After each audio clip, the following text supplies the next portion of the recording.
দক্ষিণ ভারতের চলচ্চিত্রের ঝলমলে তারকা থালাপতি বিজয় এখন আর শুধু সিনেমার পর্দায় সীমাবদ্ধ নন। তিনি হয়ে উঠেছেন কোটি মানুষের আশা, ভরসা আর রাজনৈতিক লড়াইয়ের প্রতীক।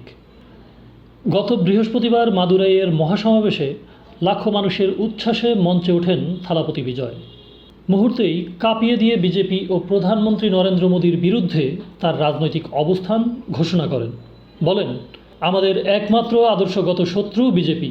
আজ আমরা ফ্যাসিবাদী বিজেপির বিরুদ্ধে যুদ্ধ ঘোষণা করছি। সেই ঘোষণার মুহূর্তেই সিনেমার নায়ক হয়ে উঠলেন রাজনীতির ময়দানে গর্জে ওঠা এক সিংহ।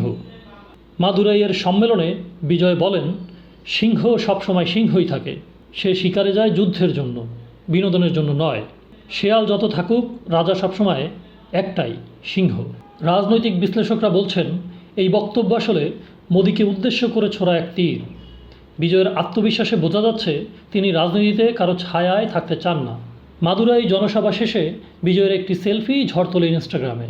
একদিনেই 1 কোটির বেশি লাইক, যেখানে তার ফলোয়ার সংখ্যা মাত্র 1,40,00,000। এটি শুধু একটি ছবি নয়, বরং প্রমাণ ভক্তদের ভালোবাসা তাকে সিনেমা থেকে রাজনীতির মাঠে এগিয়ে নিয়ে যাচ্ছে।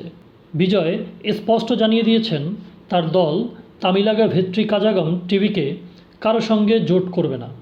তামিলনাড়ুর মানুষ বিজেপিকে প্রত্যাখ্যান করবে। পানি যেমন পদ্মপাতায় আটকে থাকে না, তেমনি মানুষও আর বিজেপিকে ভোট দেবে না।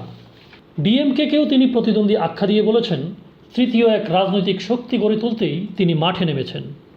শুধু উগ্র হিন্দুত্ববাদী বিরোধী নয়, ভোটের মাঠে আরেকটু এগিয়ে থাকতে তিনি মুসলিম সম্প্রদায়কেও কাছে টেনেছেন। এবছর রমজানে তিনি মুসলমানদের সাথে ইফতার আর মোনাজাত করে মুসলমান সম্প্রদায়ের কাছে মুসলিম দরদি হিসেবে পরিচিতি পেয়েছেন।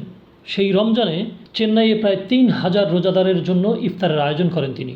সেই পার্টিতে তার পরনে ছিল সাদা কুর্তা এবং মাথায় টুপি। জানা যায়, সারাদিন রোজা রেখে এবং ইসলামী রীতি অনুযায়ী ইফতার ও নামাজে অংশগ্রহণ করেন বিজয়। সে সময় তার মোনাজাতের দৃশ্য দুনিয়া জুড়ে ভাইরাল হয়।